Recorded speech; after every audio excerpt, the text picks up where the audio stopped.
ներկայացուցիչներ, հարգելի քաղաքացիներ, հաշվելով այն հանգամանքը, որ ներքաղաքական եւ նաեւ արտաքին քաղաքական հարցերով բազմաթիվ ընթացիկ հարցեր են հավաքվել, այսօր կփորձենք այս ճեպազրույցի ընթացքում ներկայացնելու եւ մեր քաղաքական ուժի հանրապետականի եւ նաեւ ըստ անհրաժեշտության նաեւ պատիվ ունեն ֆրակցիայի մոտեցումները, դիրքորոշումները ամենատարբեր հարցերի շուրջ։ Իմ նախնական խոսքով ես կանդրադառնամ երկու կարևոր հարցի եւ դրանից հետո շատ սիրով կպատասխանեմ ձեր հարցերին։ Նախ ուզում եմ տեղեկացնել սրա մասին երեք մեր բազմաթիվ գործընկերներ խոսեցին, գրեցին, որ երեք լրացել է Հանրապետական կուսակցության հիմնադրման 35 տարի։ Սա ըստ էության համընկել է նաև մեր նորագույն պատմության 3-րդ հանրապետության հռչակմանը եւ պատահական չէ, որ սկսած հանրապետականի հիմնադիրներից նաև դրան հաջորդած ժամանակահատվածում հանրապետականը գլխավորել են կամ դրանում իրենց ակտիվ ներկայացում են ապահովել մարդիկ, ովքեր եղել են նաև Հայաստանի Հանրապետության պետականաշինության հիմքում, Արցախի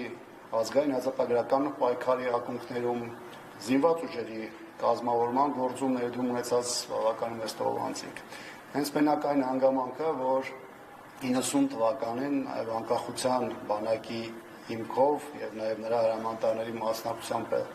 տեղ ունեցել հանրապետական հիմնելու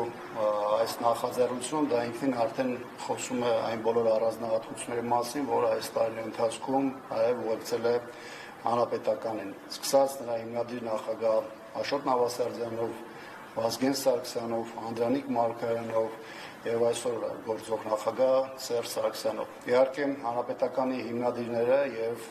մեր պետականաշինության գործում իրենց ամուր ներկայություն ունեցող մարդիկ միայն մեր ղեկավարներով, այսինքն ղեկավար կազմով չեն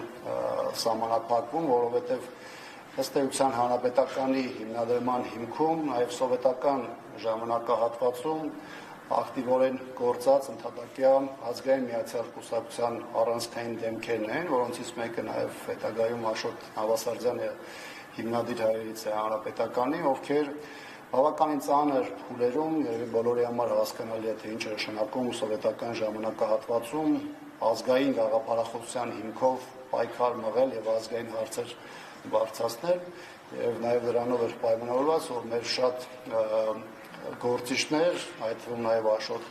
Նավասարդյանը, Անդրանիկ Մարգարյանը, Ռազմիկ Զորաբյանը, Վազգեն Կարախանյանը նաև բավականին մեծ հետապնդումների են ենթարկել, Ռազմիկ Մարկոսյանը, նրանցից շատերը անցել են աքսորի, ազատազրկման վայրերով, բայց դա նրանց չի կաշկանդել իրենց պայքարը շարունակելու նաև նորանկախ Հայաստանի ժամանակահատվածում եւ այսօր ցավոք նրանցից մի մասը ֆիզիկապես բացակայում է, բայց նրանց գաղափարական գործը այսօր էլ հանրապետականը փորձում է շարունակել։ Այս տարի ընթացքում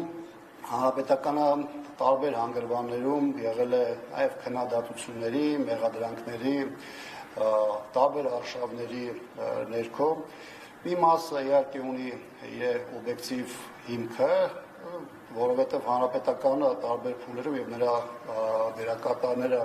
եղել են տարբեր քաղաքական գործընթացների ամենասուր առանցքում եւ բնականաբար այդ պարագայում որևէ մեկը չի կարող խուսափել մեղադրանքներից կամ քննադատություններից։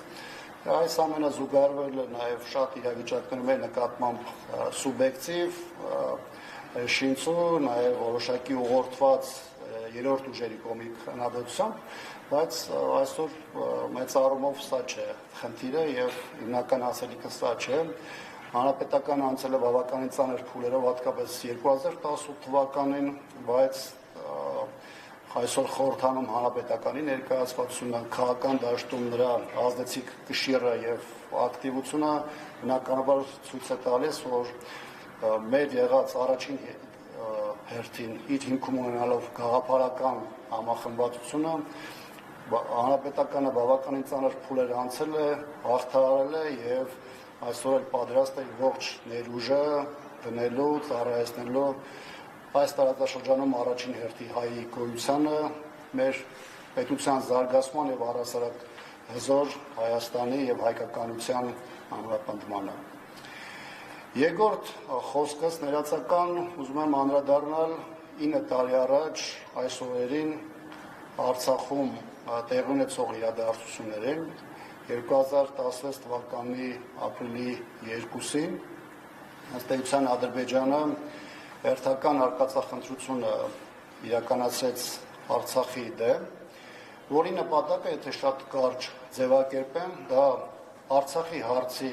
ուժային ճանապարհով լուծումն էր, ռազմական ճանապարհով լուծումն էր եւ Արցախի նկատմամբ ուղիղ վերահսկողության ապահովումը։ Ուզում եմ նաև հիշեցնել, որ դրան նախորդած ժամանակահատվածում նախ 2011-ին Կազանում Ադրբեջանը տապալել էր բանակցային գործընթացը եւ այդ պահին բանակցային սեղանին եղած փաստաթուղթը չվերջին պահին չէր ստորագրել, որը հետագայում նաև համանախագահ երկրների, տարբեր երկրների կողմից արժանացավ բավականին սուր դիտարկումների եւ դիրքորոշումների եւ